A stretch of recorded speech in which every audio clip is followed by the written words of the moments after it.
प्यारे बच्चों नमस्कार। मैं सत्य मौर्य जनता विद्यालय इंटर कॉलेज महनाजपुर आजमगढ़ की ऑनलाइन क्लासेस में आपका स्वागत करता हूँ। बच्चों, आज हम कक्षा 12 गणित के पाठ्यक्रम के बारे में जानेंगे। तत्पश्चात उसमें आने वाले इकाई का अध्ययन करेंगे। तो चलिए आइए देखते हैं कक्षा 12 के पाठ्यक्रम में हमें क्या क्या पढ़ना है।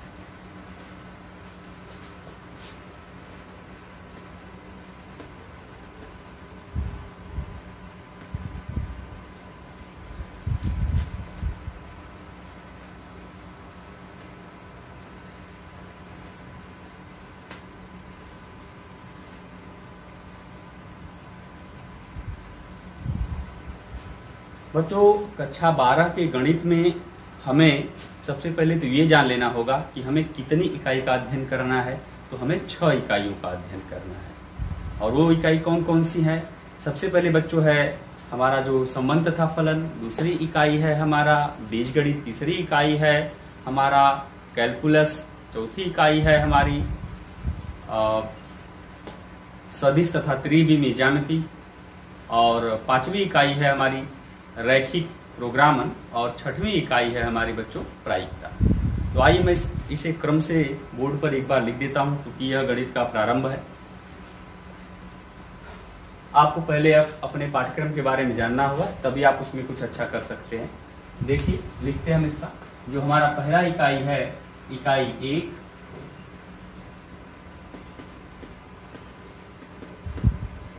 संबंध तथा फलन।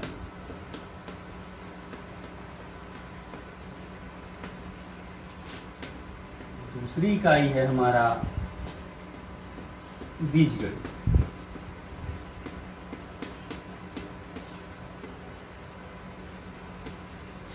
तीसरी इकाई है हमारा, इसको बच्चों हम लोग बोलेंगे कलन गणित।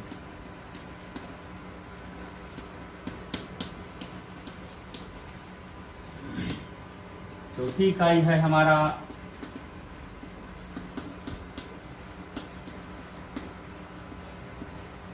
सदिश तथा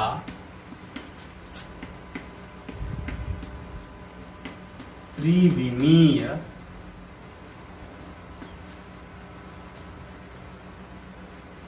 ज्यामिति।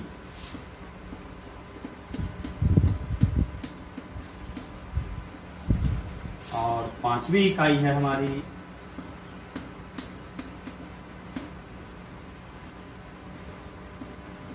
रैखिक प्रोग्रामन। और 6वीं इकाई है बच्चों हमारा प्रायिकता।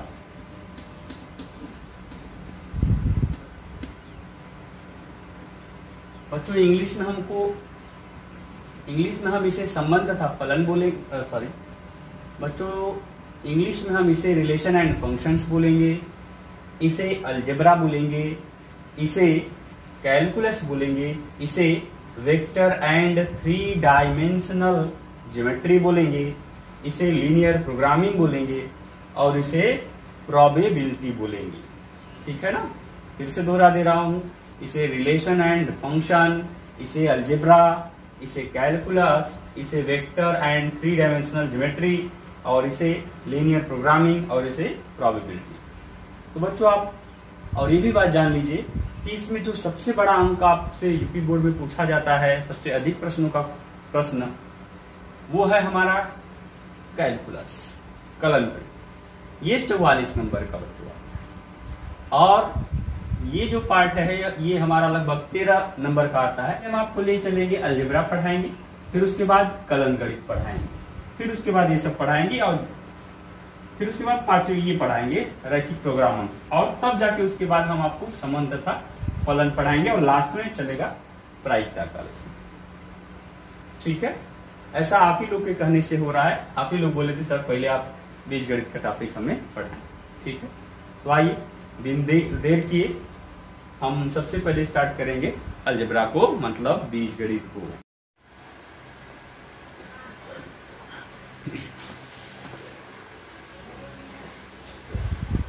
बीजगणित हाफ व्यू। तो सबसे पहले बच्चों इसमें जानते हैं कि आव्यूह की क्या परिभाषा होती है, आव्यूह कहते किसको है।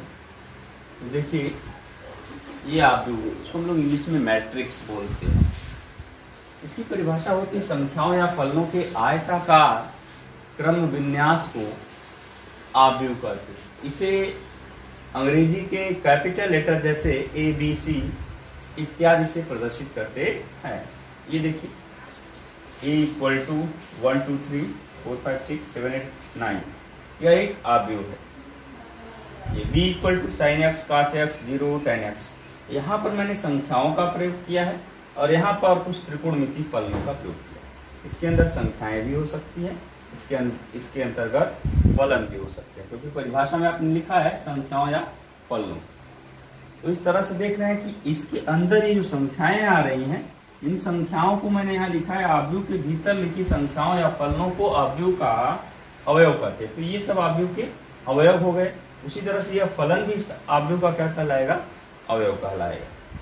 ठीक है, अब जो है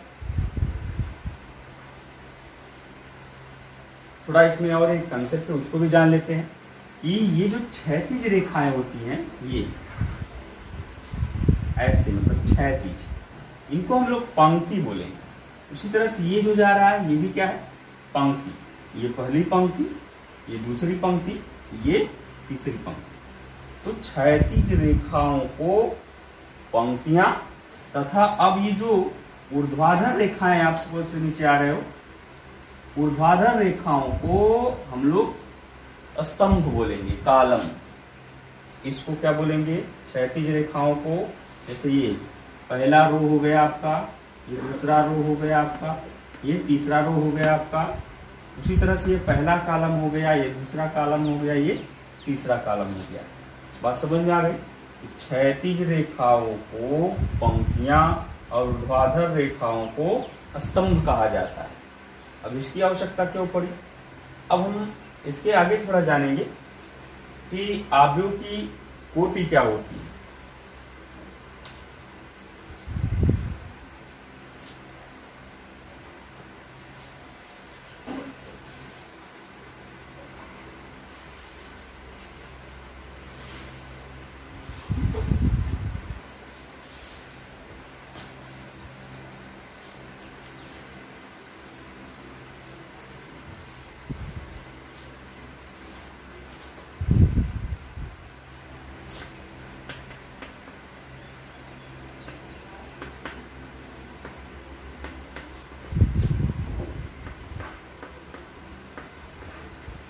कुछ लोग इसको क्रम भी बोलते हैं,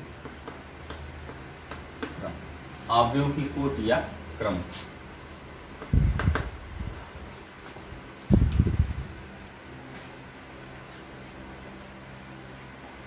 मान लीजिए कि स्मॉल m पंक्तियों और स्मॉल n स्तंभों से बने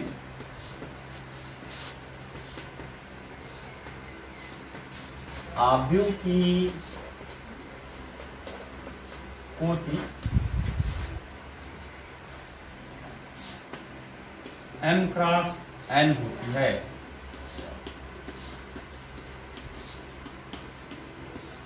m पंक्तियों और n स्तंभों से बने आव्यूह की कोटि m क्रॉस n होती है। जैसे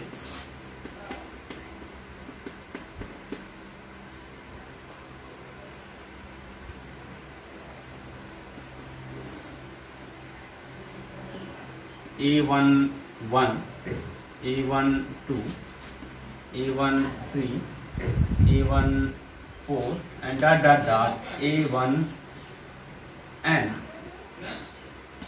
उसी तरह से ये A21, A22, A23, A24 and dot dot dot A2n।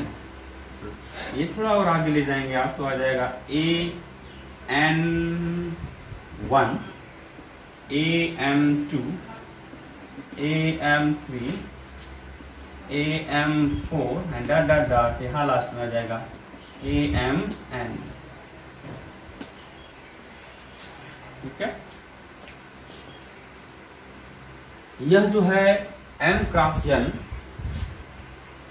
का एक आव्यूह है, जिसमें कुल मिला के कितने अवयव होंगे, m गुणे n अवयव होंगे। इसमें कुल अवयव कितने होंगे, m गुणे n अवयव होंगे। तो हम इसको यहाँ लिख दे रहे हैं m क्रॉस n। थोड़ा ध्यान दीजिएगा, यहाँ जब भी हम इसकी कोटि को लिखेंगे या क्रम को लिखेंगे तो सबसे पहले ये देख रहे हैं ना, ये क्या होता है, ये रो होता है, और ये क्या होता है, ये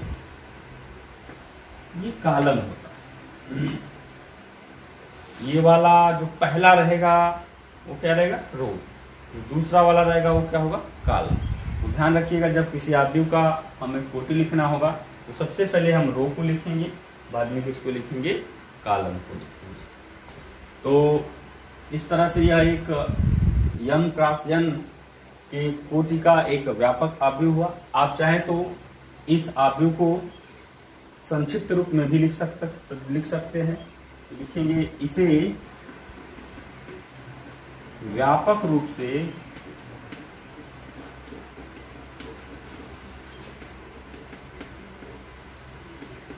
A इक्वल टू AIJ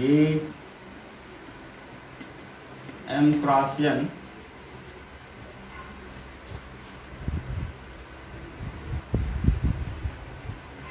जहां 1 is less than or equal to I, less than or equal to small m, comma 1 is less than or equal to J, less than or equal to N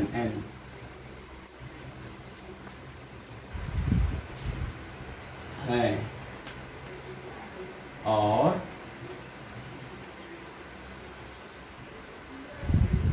और I comma J is element of natural number. मतलब जो I J है वह प्राकृतिक संख्या होना चाहिए। अब इसका समझिए।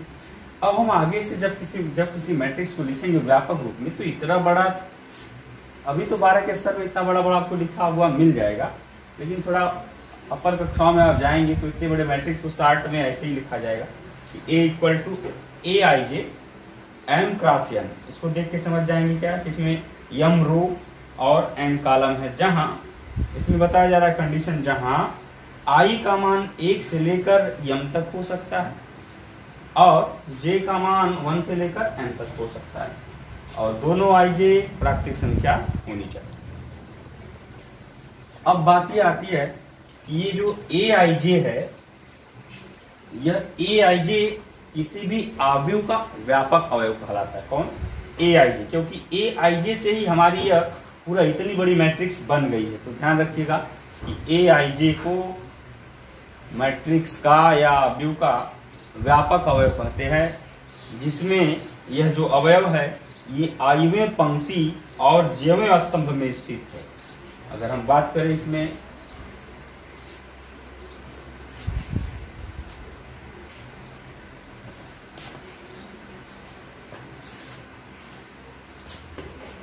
AIJ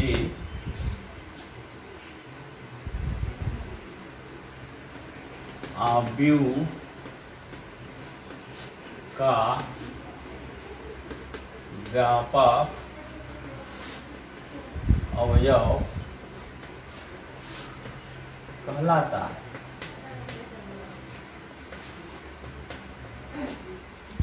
AIJ आव्यूह का व्यापक अवयव कहलाता है। इसे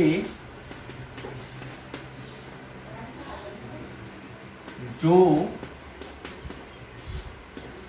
आईवे पंक्ति व जेवें स्तंभ में स्थित होता है,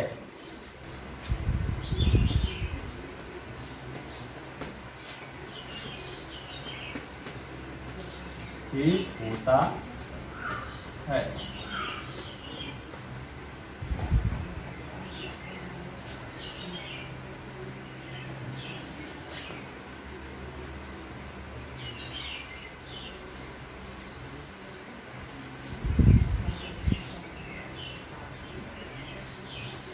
आज देखते हैं कुछ अवयवों के एग्जाम्पल, जैसे a इक्वल टू 2 3 4 1 5 6 7 8 9, यह एक अवयव है जो, अब देखिए ये कितने क्रम का है, पहले क्रम निकालना सीख लीजिए। ये एक रो, दो रो, तीन रो हो गया, तो रो की जगह लिख देंगे 3, और एक first column, second column, third column, यहाँ लिख देंगे 3। तो यह 3 क्रॉस 3 का एक अवयव हो गया। अब इसके अंतर्गत अवयवों को लिखना होगा, तो जरा समझ लीजिए कि A11 क्या है। इसका मतलब पहले रो पहले कॉलम का अवयव A11 क्या हो गया आपका, 2 हो गया। उसी तरह से A21 का क्या मतलब हो गया, दूसरे पंक्ति और पहले स्तंभ में। दूसरी पंक्ति कौन है, ये, पहला स्तंभ कौन है, ये, तो दूसरी पंक्ति पहला स्तंभ, तो अवयव कौन सा है, ये। A21 का मान क्या हो जाएगा 1। इसी तरह से A31, तो आप देखेंगे तीसरी पंक्ति कौन है, तो ये, और पहला स्तंभ कौन सा है, ये। तो इसमें और इसमें करेंगे तो ये अवयव आ जाएगा 7। उसी तरह से सबको लिखा जा सकता है, जैसे A22 लिख देते हैं, ठीक है ना, A22 को लिख देते हैं। दूसरा स्तंभ, तो दूसरी पंक्ति कौन है, ये, और दूसरा स्तंभ कौन है, तो ये अवयव आ जाएगा। इसका मान कितना हो जाएगा 5। इस तरह से आप अवयवों को भी आसानी से निकाल सकते हैं, उसकी कोटि को बता सकते हैं, ठीक है। चलिए, अब ये सब जानने के बाद अभी तक हम लोगों ने अभी तक क्या पढ़ा, हमने पढ़ा अवयव की परिभाषा, अवयव किसको कहते हैं, दूसरा पढ़ा कि व्यापक रूप से अवयव को कैसे लिखते हैं, अवयव का व्यापक अवयव क्या होता है, इन सब बातों को हमने इसमें जाना, और साथ ही साथ ये भी जाना कि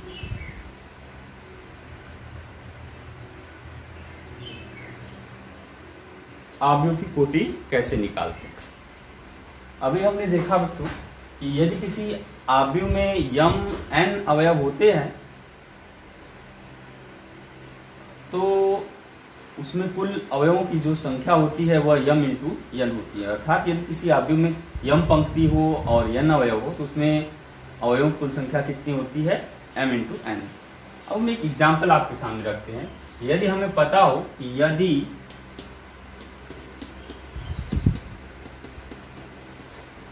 किसी अवयव में मान लीजिए 6 अवयव,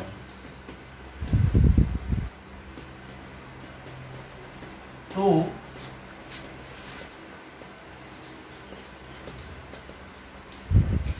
उस अवयव की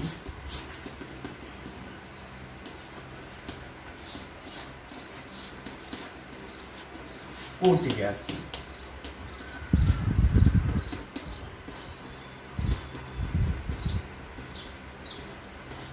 तो इसके लिए हमें क्या करना होगा, उसमें कितने अवयव हैं, 6 अवयव, तो 6 को लिख लेंगे और इस 6 के सभी संभव गुणनखंडों को सोचेंगे। तो 6 के अगर आप गुणनखंड करेंगे तो क्या क्या हो सकता है, पहली बात तो 1 6 हो सकता है, 6 1 हो सकता है, और 6 का अगर आप फैक्टर करेंगे तो 2 गुणे 3 भी हो सकता है, तो 2 3 और 3 गुणे 2 भी हो सकता है। इसका मतलब ये हुआ कि यदि किसी अवयव में 6 अवयव हैं तो उस अवयव की जो कोटि है वह पहले इससे बन जाएगी 1 क्रॉस 6 की, या फिर 6 क्रॉस 1 की, या फिर यहां से बन जाएगी 2 क्रॉस 3 की, या फिर यहां से बन जाएगी 3 क्रॉस 2। केवल अगर आप इससे अवयव बनाएंगे तो 1 क्रॉस 6 का बनेगा, उसमें 1 रो रहेगा और 6 कॉलम रहेगा, जैसे ये रहेगा 1 2 3 4 5 6 ये। उसी तरह से अब इसमें रो ऐसे रहेगा 6, 1 2 3 4 5 और 6 ऐसे हो जाएगा। इसमें 2 क्रॉस 3 वाला रहेगा, 2 मान लीजिए 1 2 3 4 5 6, आप देख सकते हैं कि सॉरी 2 रो होना चाहिए इसमें, मान लीजिए 5 और इसमें 2 रो और 3 कॉलम हो गया। रो ये हो गया, कॉलम ये हो गया। उसी तरह से इसको भी लिखा जा सकता है ब्रेकफास्ट के बाद। ठीक है, ये बात समझ में आ गई होगी कि अगर किसी अवयव में अवयवों की संख्या दी गई हो, अवयवों की संख्या, तो हम अगर ये पता करना हो, हमें ये पता करना हो कि उस अवयव में उस अवयव की कोटि क्या होगी, तो आप इस तरह से आप पता कर सकते हैं। ठीक है, चलिए अब जानते हैं अवयव के प्रकार।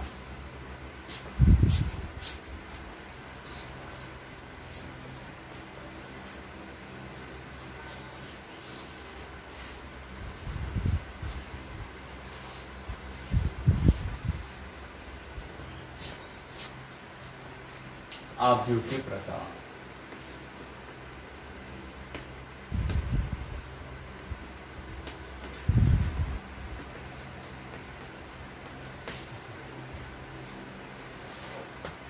अवयव 2 प्रकार की होती है, पहला ये और दूसरा। पहला में मैं लिख देता हूं वर्गाकार अवयव,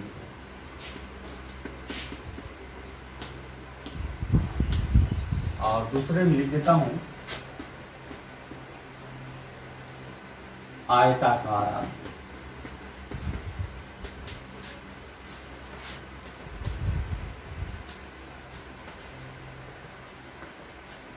तो सबसे पहले देखते हैं कि ये आयताकार अवयव में क्या क्या है। आयताकार अवयव में जो आपका पहला मिलेगा, ये मिलेगा आपका, चलिए पंक्ति अवयव। मैं आपको अभी चार्ट बनाने के बाद सबको लिख दूंगा। पंक्ति अवयव। दूसरा होता है स्तंभ अवयव।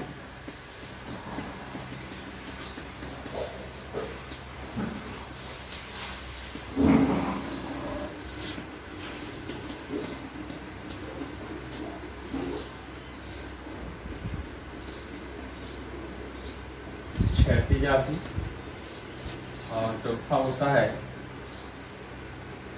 ऊर्ध्वाधर अवयव।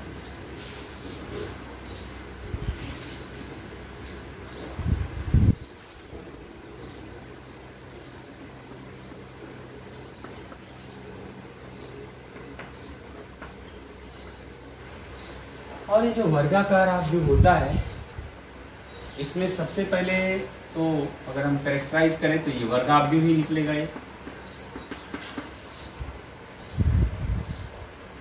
चलिए पहले वर्गाकार अवयव को ही डिफाइन कर देते हैं, इसके बाद डिफाइन कर देंगे, पहले चार्ट बना लेते हैं। वर्गाकार अवयव के बाद हो जाएगा आपका, इसमें पहला ही आ जाएगा विकर्ण अवयव।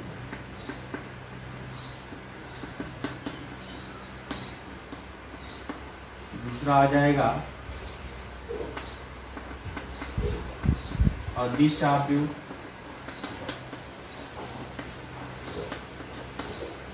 और तीसरा आ जाएगा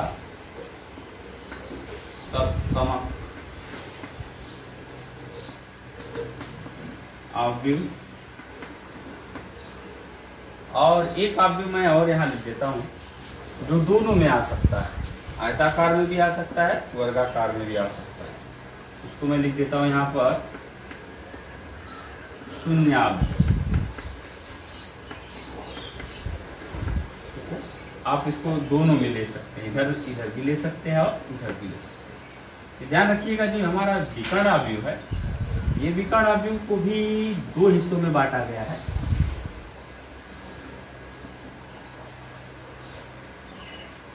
इसको हम लोग लिखेंगे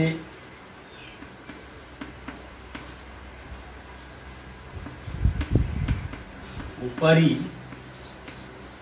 त्रिभुजीय अवयव, और यहाँ लिख देते हैं निम्न त्रिभुजीय अवयव।